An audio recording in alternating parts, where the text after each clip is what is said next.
Hello बच्चों, कैसे हो? बढ़िया। आप बढ़िया तो मैं भी बढ़िया। तो देखो बच्चों, आज हमें क्या पढ़ाई करनी है। आज है हमारे पास क्लास 11th का यूनिट नंबर 7 का वीडियो नंबर 23। तो बेटे ये 7वीं यूनिट का 23वां वीडियो है और इससे पहले 22 वीडियो आपको प्लेलिस्ट में भी मिल जाएंगे, नीचे डिस्क्रिप्शन में भी मिल जाएंगे और कुछ समय बाद आई बटन में भी लिंक आ जाएगा, जहां आप यूनिट नंबर 7 को पूरा पढ़ सकते हो, समझ सकते हो और अपने सुंदर से नोट्स बना सकते हो, जो एग्ज़ाम में आपकी बहुत ज़्यादा हेल्प करेंगे। इसी के साथ साथ आपको नीचे डिस्क्रिप्शन में पीडीएफ नोट्स का लिंक भी मिल जाएगा और आप पीडीएफ नोट्स के लिए टेलीग्राम पर भी सर्च कर सकते हो KMD सहारनपुर। तो देखते हैं आज का हमारा टारगेट क्या है। आज बेटे हमें डिस्कस करना है लुईस की अवधारणा या लुईस कंसेप्ट। लुईस ने अम्ल और क्षारकों के बारे में क्या बताया था, उसके बारे में आज हमें डिस्कस करना है। तो आप अपनी नोटबुक में हेडिंग लिख लो, लुईस की अवधारणा। और लुईस की अवधारणा में देखो, लुईस ने जो अम्ल और क्षारकों के बारे में बताया था वो बताया था इलेक्ट्रॉन युग्म के आधार पर। इसे लुईस की मुक्त इलेक्ट्रॉन युग्म परिकल्पना भी कहते हैं। ठीक है, देखो जरा, या मुक्त इलेक्ट्रॉन युग्म सिद्धांत भी कहते हैं। लुईस ने बहुत सिंपल सी बात बताई। लुईस ने कहा कि मान लो आपके पास एक कोई स्पीसीज ऐसी है जिसके पास लॉन पेयर ऑफ इलेक्ट्रॉन है और एक स्पीसीज ऐसी है जिसके पास केंद्रीय परमाणु पर एक इलेक्ट्रॉन युग्म की कमी है, इलेक्ट्रॉन के जोड़े की कमी है। देखो यहाँ बोरोन की बाहरी कक्षा में होते हैं 3 इलेक्ट्रॉन। कितने इलेक्ट्रॉन होते हैं? 3। और इस बोरोन ने 3 फ्लोरीन के साथ सह संयोजक बंध बनाए हैं। इसका मतलब इसकी बाहरी कक्षा में हो जाएंगे कितने इलेक्ट्रॉन? 3 दूनी 6। तो 2 इलेक्ट्रॉनों की कमी है ना। और यहाँ इसके पास NH3 में नाइट्रोजन के पास एक लोन पेयर पड़ा हुआ है एक्स्ट्रा। तो ये लोन पेयर इसे दे सकता है उपसह संयोजक बंध के रूप में, यानी बंध ऐसा बन सकता है NH3 तो यह है। और ये जो नाइट्रोजन के पास लोन पेयर ऑफ इलेक्ट्रॉन है जिसे आप कहते हो एकाकी इलेक्ट्रॉन युग्म, ये इस B को दे सकता है ऐसे उपसह संयोजक बंध के रूप में। तो लुईस ने बताया कि जो स्पीसीज या जो पदार्थ या जो अणु या जो आयन, कुछ भी कह सकते हो आप, इलेक्ट्रॉन के जोड़े को ग्रहण करता है, इलेक्ट्रॉन युग्म को ग्रहण करता है, उसे कहते हैं एसिड या अम्ल।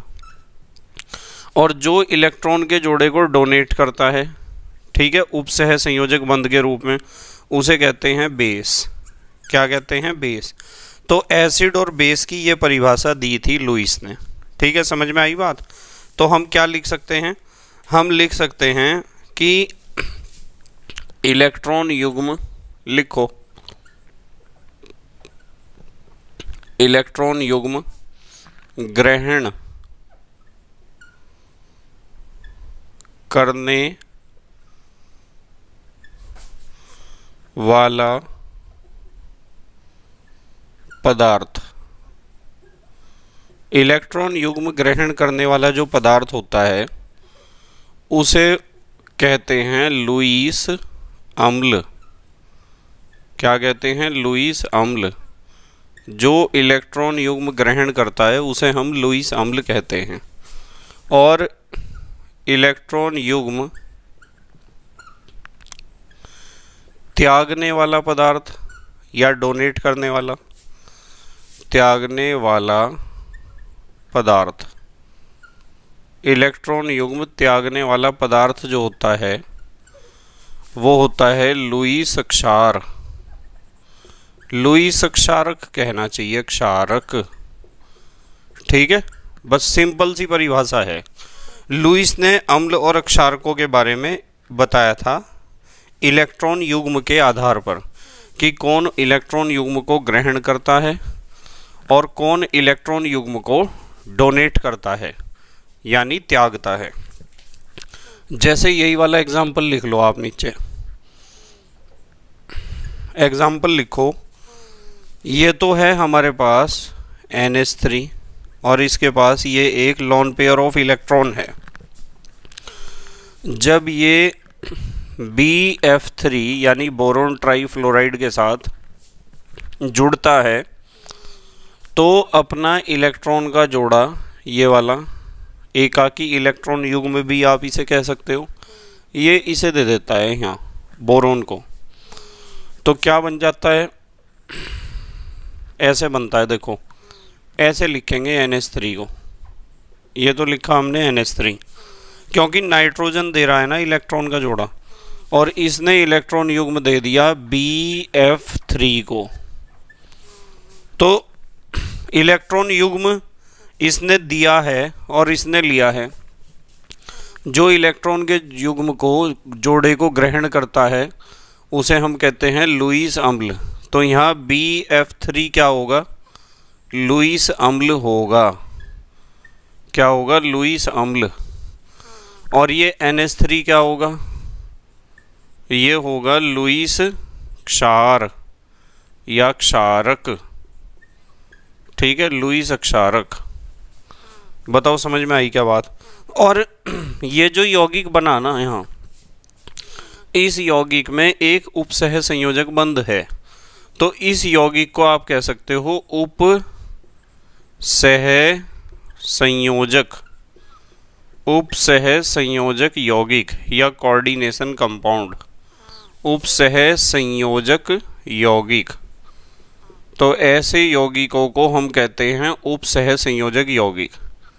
सच्चाई तो ये है कि लुईस ने जो अपनी अवधारणा दी थी, जो अपना कंसेप्ट दिया था, वो केवल उपसह संयोजक यौगिकों पर ही काम करता है। क्योंकि उपसह संयोजक यौगिकों में ये जो उपसह संयोजक बंध बनता है ना, इस उपसह संयोजक बंध की खासियत ये होती है कि इसमें एक स्पीसीज तो इलेक्ट्रॉन का जोड़ा देती है और दूसरी स्पीसीज इलेक्ट्रॉन के जोड़े को ग्रहण करती है। तो जो इलेक्ट्रॉन युग्म को डोनेट करेगा वो तो होगा लुईस क्षारक, और जो इलेक्ट्रॉन के जोड़े को ग्रहण करेगा वो होगा लुईस अम्ल। अच्छा, एक हेडिंग लिख लो आप, एक हेडिंग लिख लो, थोड़े से एग्जाम्पल और देखते हैं। हेडिंग लिख लो, लुईस अम्लों के उदाहरण। हेडिंग लिख लो, लुईस अम्लों के उदाहरण, लुईस अम्लों के उदाहरण। लुईस अम्लों के कुछ उदाहरण देखते हैं। नंबर 1, सबसे पहले तो हम उदाहरण देखेंगे, सबसे पहले देखेंगे केंद्रीय परमाणु का अष्टक अपूर्ण वाले, केंद्रीय परमाणु का अष्टक, केंद्रीय परमाणु का अष्टक अपूर्ण वाले उदाहरण देखते हैं। चलो, जिनमें केंद्रीय परमाणु का अष्टक पूरा नहीं होता, जैसे यहाँ भी तो था भाई, ये लुईस अम्ल है, बोरोन का अष्टक पूरा थोड़ा ही था। बोरोन की बाहरी कक्षा में कितने इलेक्ट्रॉन थे, 3 थे, और 3 इलेक्ट्रॉन थे, 3 ही इसने F के साथ बॉन्ड बना रखे, तो 3 दूनी 6 इलेक्ट्रॉन ही तो थे इसके पास। तो 6 इलेक्ट्रॉन में कोई अष्टक थोड़ा ही पूरा हो जाता है। जैसे AlCl3 है, AlCl3 में एल्यूमिनियम के पास 3 दूनी 6 इलेक्ट्रॉन है बॉन्ड बनाने के बाद, और अष्टक कहता है कि होने चाहिए कितने इलेक्ट्रॉन, 8 होने चाहिए। BCl3 है, BF3 है, ये इस तरह के एग्जाम्पल हैं। इनमें क्या है, केंद्रीय परमाणु का अष्टक पूरा नहीं होता है, यानी केंद्रीय परमाणु की बाहरी कक्षा में 8 इलेक्ट्रॉन नहीं हो पाते हैं। ठीक है, इसके अलावा लुईस अम्ल का काम कर सकते हैं वे स्पीसीज जिनके केंद्रीय परमाणु पर रिक्त डी कक्षक हों, रिक्त डी कक्षक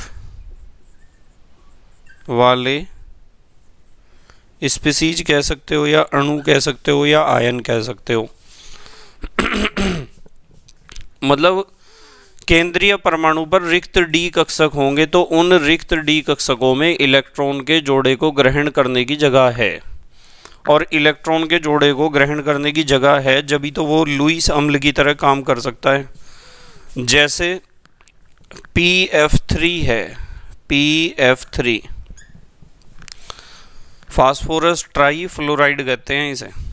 SF4 है, SF4 सल्फर टेट्राफ्लोराइड। SnCl2 है। इनके केंद्रीय परमाणु जो है ना, उस केंद्रीय परमाणु का जब आप इलेक्ट्रॉनिक विन्यास लिखोगे ना तो आपको पता चल जाएगा कि हाँ इसके पास खाली डी कक्षक उपलब्ध हैं। फास्फोरस का परमाणु क्रमांक कितना होता है? 15। और जब आप 15 को 1s2 2s2 2p6 3s2 3p6 4s2 इस तरह लिखोगे ना 15 को, तो आपको पता चल जाएगा कि हाँ इसके पास खाली डी कक्षक हैं फास्फोरस के पास, और सल्फर पे भी और स्टेनम पे भी, इनके सब के पास खाली डी कक्षक हैं जहाँ ये इलेक्ट्रॉन के जोड़े को ग्रहण कर सकते हैं, रखने की जगह है इनके पास। और जब इनके पास इलेक्ट्रॉन के जोड़े को रखने की जगह है तो किसी से भी इलेक्ट्रॉन का जोड़ा ले सकते हैं उपसह संयोजक बंध के रूप में। और जो इलेक्ट्रॉन के जोड़े को ग्रहण करता है वो क्या होता है? लुईस अम्ल। और हम पढ़ रहे हैं लुईस अम्लों के उदाहरण। जल्दी से पोज करके लिखो, फिर अगली बात बताता हूँ आपको। पोज करके लिखो, कुछ उदाहरण और बताता हूँ। लिख लिया बेटे? ठीक है। तो लुईस ने बहुत सिंपल सी परिभाषा दी। वैसे तो आपको इस बात का पता है कि सबसे पहली परिभाषा आर्हीनियस ने दी थी। आर्हीनियस ने कहा था कि पानी में घोलने पर जो पदार्थ H पॉजिटिव आयन देता है वो तो होता है अम्ल, और जो OH नेगेटिव आयन देता है वो होता है क्षारक। यही तो बताया था। उसके बाद ब्रॉन्स्टीड और लॉरी आए। ब्रॉन्स्टीड और लॉरी ने बताया, ब्रॉन्स्टीड लॉरी ने क्या बताया? उन्होंने बताया कि कोई रासायनिक अभिक्रिया में, किसी रासायनिक अभिक्रिया में यदि कोई पदार्थ प्रोटॉन देता है तो वो अम्ल होता है, और यदि जो प्रोटॉन को ग्रहण करता है वो क्षारक होता है। फिर आए लुईस, जिन्हें हम पढ़ रहे हैं। लुईस ने कहा इलेक्ट्रॉन के जोड़े को ग्रहण करने वाला तो होता है लुईस अम्ल, और इलेक्ट्रॉन के जोड़े को डोनेट करने वाला होता है लुईस क्षारक। और हम लुईस अम्लों के उदाहरण पढ़ रहे हैं। हमने अब तक लुईस अम्लों के कितने उदाहरण पढ़े? 2 पढ़े। ठीक है। नंबर 3 लिखो। नंबर 3, लुईस अम्लों के और कैसे उदाहरण हो सकते हैं? रिक्त कक्षकों वाले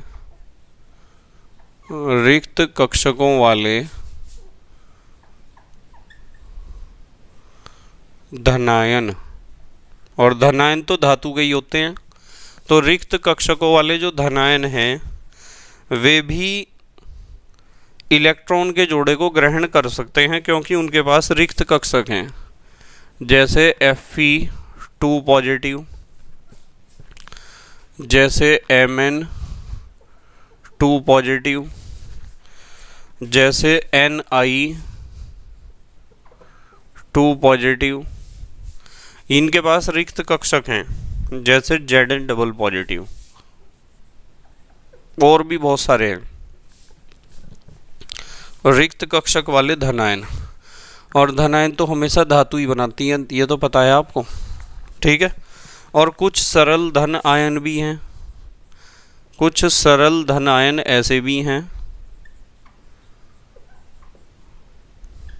कि उनके पास भी इलेक्ट्रॉन के जोड़े को ग्रहण करने की जगह होती है। जैसे R पॉजिटिव, ये एक कार्बोकैटायन है, कार्ब धनायन, एल्काइल ग्रुप। R का मतलब क्या होता है? Alkyl group. जैसे NO2 पॉजिटिव, इसके पास भी इलेक्ट्रॉन के जोड़े को ग्रहण करने की जगह होगी। जैसे आपका अमोनियम आयन,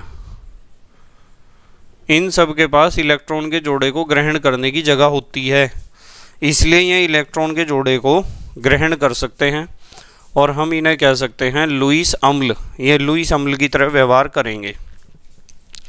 एक हेडिंग और लिखो, चलो अच्छा, एक हेडिंग लिखो, लुईस क्षारकों के उदाहरण। लुईस क्षारकों के उदाहरण भी लिख लो आप। लुईस क्षारकों के उदाहरण। लुईस क्षारकों के उदाहरण में हमें ऐसे उदाहरण लेने हैं जिनके पास इलेक्ट्रॉन का जोड़ा हो देने के लिए। ठीक है, तो सबसे पहले तो लिखो आप एकाकी इलेक्ट्रॉन युग्म।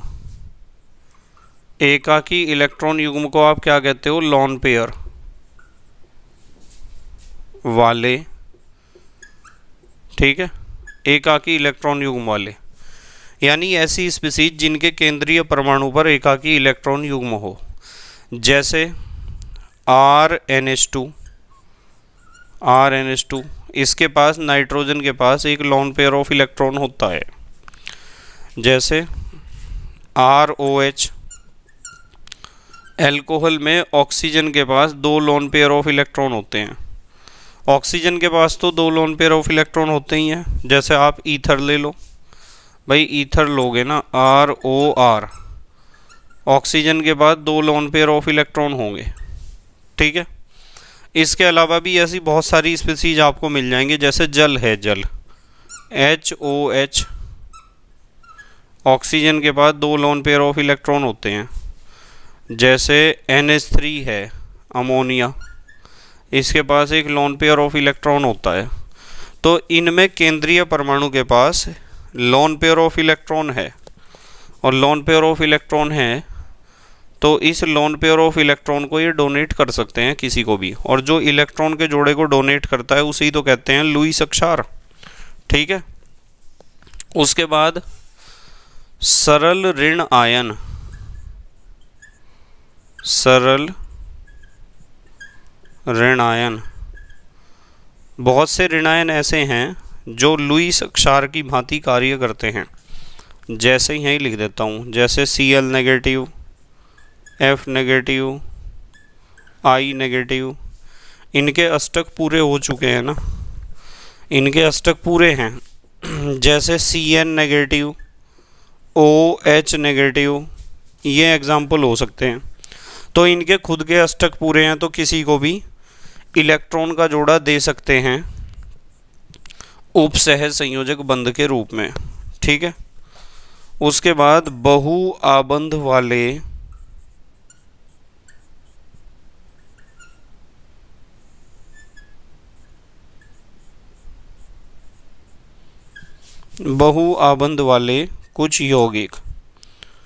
कुछ यौगिक बहु आबंध वाले ऐसे हैं जो उपसह संयोजक यौगिकों में निर्माण में हिस्सा लेते हैं, उपसह संयोजक यौगिकों के निर्माण में। जैसे CO, जैसे NO। ठीक है, CO, जितना बड़ा C लिखा उतना बड़ा ही O लिखना है। कार्बन मोनोऑक्साइड है यो। ठीक है, और ये N और O बराबर साइज के हैं। इसे बिल्कुल भी CO को ऐसा मत सोचना कि ये C बड़ा है और O छोटा है। कोबाल्ट नहीं है ये C और O बड़ा है, एक कार्बन है एक ऑक्सीजन है। ठीक है, जल्दी से पोज करके लिखो। अच्छा, आप पोज करके लिखो, फिर अगली बात बताता हूँ। लिख लिया बेटे? ठीक है,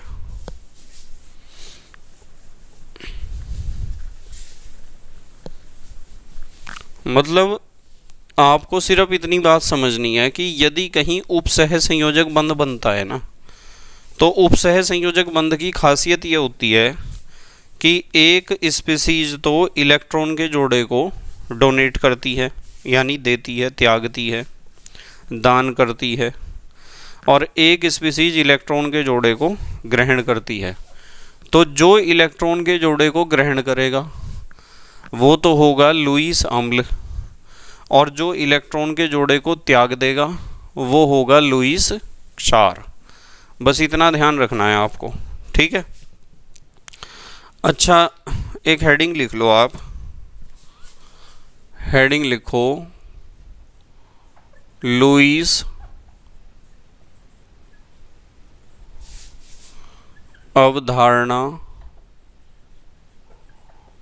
हेडिंग लिखो लुईस अवधारणा की विशेषताएं।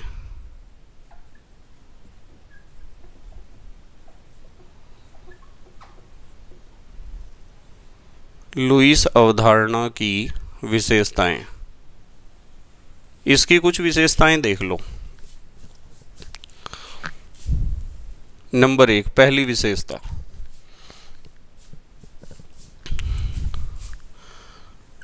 अम्लीय व क्षारीय, क्षारकीय लिखते हैं, चलो, अम्लीय व क्षारकीय लवण को स्पष्ट करने के लिए लक्षण लिखो, लक्षण, लक्षण को स्पष्ट करने के लिए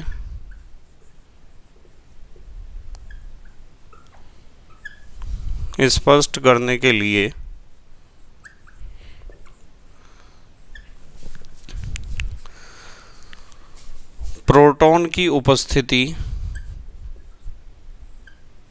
प्रोटॉन की उपस्थिति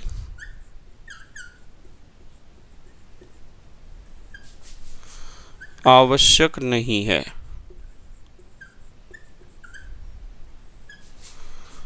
आवश्यक नहीं है। मतलब इस अवधारणा में या इस सिद्धांत में प्रोटॉन का लेना देना या प्रोटॉन की उपस्थिति कोई आवश्यक नहीं है। हमें तो सिर्फ यूँ देखना कि कौन इलेक्ट्रॉन के जोड़े को ग्रहण कर रहा है और कौन इलेक्ट्रॉन के जोड़े को डोनेट कर रहा है, ठीक है। अच्छा, एक बात और है, देखो प्रोटॉन की आवश्यकता कहाँ पड़ती है, ब्रोंस्टेड-लोरी कंसेप्ट में। यहाँ प्रोटॉन से कोई लेना देना नहीं है, प्रोटॉन के बारे में आपको सोचना ही नहीं है जब पूरा ही कंसेप्ट इलेक्ट्रॉन के ऊपर आधारित है, ठीक है। तो एक बात और लिख लो, इसके अनुसार, इसके अनुसार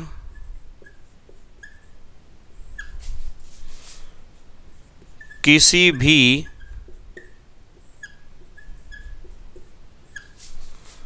पदार्थ की प्रकृति, पदार्थ की प्रकृति, किसी भी पदार्थ की प्रकृति विलायक पर, विलायक पर निर्भर नहीं करती है, निर्भर नहीं करती है। मतलब विलायक से कोई लेना देना नहीं है। जैसे प्रोटॉन से कोई लेना देना नहीं है, इसी तरीके से विलायक से भी कोई लेना देना नहीं है। विलायक हो या ना हो, कौन सा है कौन सा नहीं है, इस बात से कोई मतलब नहीं है, ठीक है। मतलब कहने की बात ये है, सिर्फ हमें एक बात पर ध्यान देना है कि कौन इलेक्ट्रॉन के जोड़े को ग्रहण कर रहा है और कौन इलेक्ट्रॉन के जोड़े को डोनेट कर रहा है, ठीक है। यह है, एक बात और लिखो, यह निर्जलीय विलायकों, यह निर्जलीय विलायकों पर भी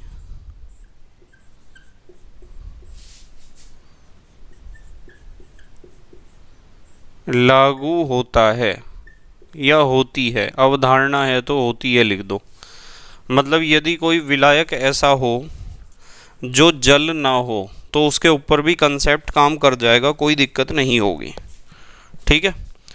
उसके बाद एक हेडिंग लिखो, एक हेडिंग लिखो, लुईस अवधारणा, लुईस अवधारणा की सीमाएं, इस कंसेप्ट में क्या क्या कमियां हैं इसके बारे में भी थोड़ी सी बात कर लेते हैं। चलो, लुईस अवधारणा की सीमाएं, क्या क्या कमी है इस कंसेप्ट में। तो सबसे पहली कमी यहाँ लिखते हैं, लिख लिया सबने हेडिंग। देखो, मैंने आपको बताया था कि लुईस कंसेप्ट केवल वहाँ काम करता है जहाँ उपसहज संयोजक यौगिकों का निर्माण होता हो, और कुछ यौगिक ऐसे हैं, कुछ पदार्थ ऐसे हैं जो उपसहज संयोजक यौगिकों का निर्माण नहीं करते हैं, तो वहाँ ये कंसेप्ट फेल हो जाएगा। ठीक है, यहाँ लिखो उपसहज संयोजक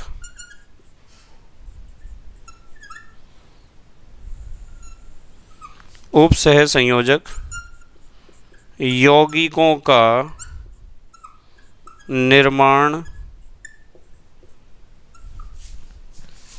न करने वाले,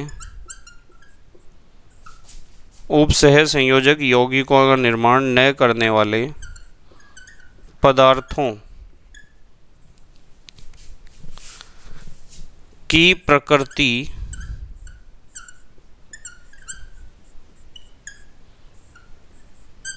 स्पष्ट करने में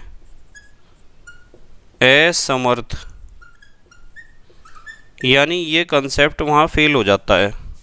जब कोई ऐसा यौगिक आपके सामने आ जाता है या ऐसा पदार्थ आपके सामने आ जाता है जो उपसहज संयोजक यौगिकों का निर्माण नहीं करता, तो उसकी तो नेचर आप चेक नहीं कर सकते हो। जल्दी से पोज करके लिखो, अच्छा पोज करके लिखो बेटे जल्दी।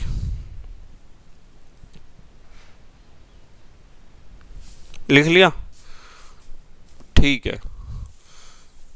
तो लुईस अवधारणा की सीमाएं या लिमिटेशंस या कमियां, इनमें पहली कमी तो हमने पढ़ी कि मान लो आपके पास कोई भी ऐसा पदार्थ है जो उपसहज संयोजक यौगिक नहीं बनाता है, यानी ना तो वो इलेक्ट्रॉन के जोड़े को ग्रहण करता है और ना ही वो इलेक्ट्रॉन के जोड़े को त्यागता है, तो वहाँ ये कंसेप्ट फेल हो जाएगा। ऐसे पदार्थ का नेचर नहीं बता सकता है लुईस अवधारणा, नहीं बता सकता, क्योंकि लुईस कंसेप्ट में तो उपसहज संयोजक बंध बनाना बहुत ज़रूरी है, और उपसहज संयोजक बंध केवल तभी बनेगा जब इलेक्ट्रॉन का जोड़ा या तो दिया जाएगा या तो लिया जाएगा। तो जो यौगिक उपसहज संयोजक बंध नहीं बनाते, जो पदार्थ उपसहज संयोजक बंध नहीं बनाते, उन पदार्थों की नेचर हम नहीं बता सकते हैं लुईस कंसेप्ट से। ठीक है। एक प्रॉब्लम और है, एक प्रॉब्लम ये है कि लुईस कंसेप्ट से आप अम्ल क्षारकों के सिद्धांत को स्पष्ट नहीं कर सकते, क्योंकि अम्ल और क्षारक जब आपस में क्रिया करते हैं ना, तो इनके रिएक्शन का स्पीड बहुत फास्ट होता है, जबकि उपसहज संयोजक यौगिकों के रिएक्शन का स्पीड होता है स्लो, क्योंकि वे आयनिक अभिक्रिया तो दिखाते नहीं हैं। ठीक है। तो इसका मतलब ये है कि आप एक कमी और लिख सकते हो इसमें, आप लिख सकते हो कि अम्ल क्षारक सिद्धांत को स्पष्ट नहीं करता है। नंबर 2 लिखो, नंबर 2, यह का मतलब यह कंसेप्ट, यह अम्ल क्षारक सिद्धांत को स्पष्ट नहीं करता है। अब क्यों नहीं करता है, इसका कारण भी लिख लो। क्योंकि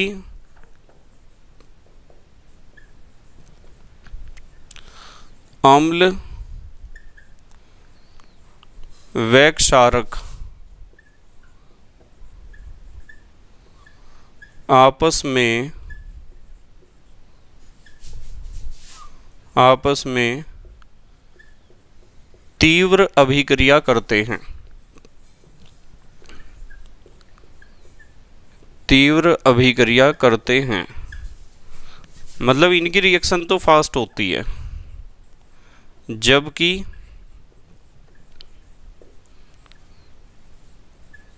उप सहसंयोजक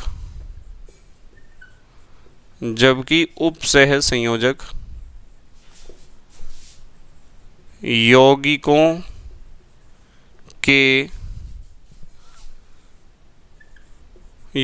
की लिखो, उपसह संयोजक यौगिकों की अभिक्रिया मंद होती है, यानी स्लो स्पीड से होती है या धीमी गति से होती है।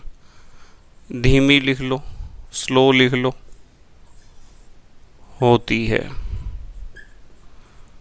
इनकी अब होती हैं लिखो, इनकी अभिक्रियाएं कैसी होती हैं? स्लो। ठीक है, तो ध्यान रखना है कि एसिड और बेस का जो थ्योरी है उस थ्योरी को हम स्पष्ट नहीं कर सकते हैं लुईस कंसेप्ट से। ठीक है, अच्छा एक प्रॉब्लम और भी है इस कंसेप्ट में, एक प्रॉब्लम और भी है।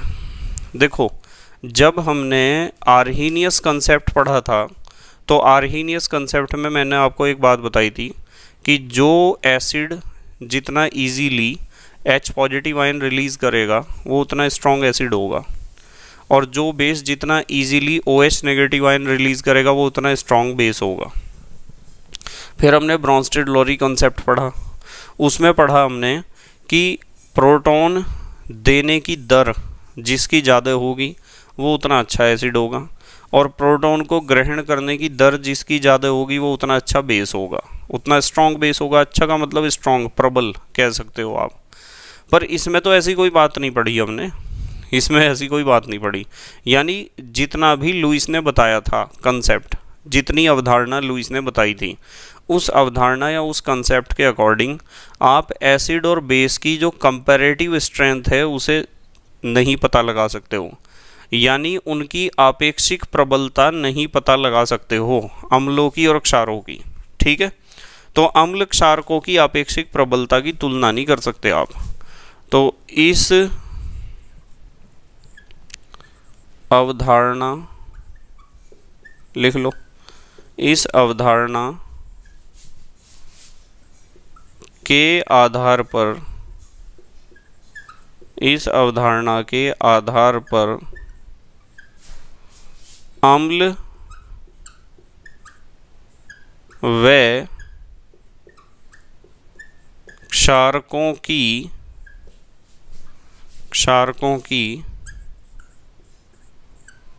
आपेक्षिक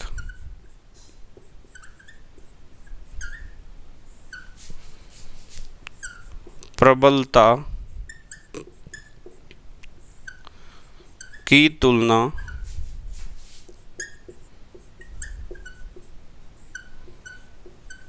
नहीं होती है या नहीं कर सकते हैं या नहीं की जा सकती है, कुछ भी लिख लो। ठीक है, तो ये थी कमियां, ये थी सीमाएं। अब हमारे देश के प्यारे प्यारे बच्चे जल्दी से पॉज करके लिखेंगे, पॉज करके लिख लो बेटे, जल्दी लिख लिया? ठीक है, तो बेटे मुझे उम्मीद है कि आपके समझ में आया होगा लुईस कंसेप्ट। ये तीनों कंसेप्ट आपके समझ में आने चाहिए। आर्हीनियस ने कहा पदार्थ को पानी में घोल दो, यदि वो H पॉजिटिव आयन दे रहा तो एसिड है, और यदि वो OH नेगेटिव आयन दे रहा तो बेस है। ब्रॉन्स्टेड-लोरी ने कहा किसी केमिकल रिएक्शन में जो पदार्थ प्रोटॉन को देता है वो होता है एसिड, और जो प्रोटॉन को ग्रहण करता है वो होता है बेस। फिर उसके बाद लुईस आए, लुईस ने कहा उप सहसंयोजक बंध में जो इलेक्ट्रॉन के जोड़े को डोनेट करता है वो होता है बेस, और जो इलेक्ट्रॉन के जोड़े को ग्रहण करता है वो होता है एसिड। ये तीनों कंसेप्ट के बेस आपको क्लियर होने चाहिए। ठीक है, तो thank you very much for watching this video. Okay, bye.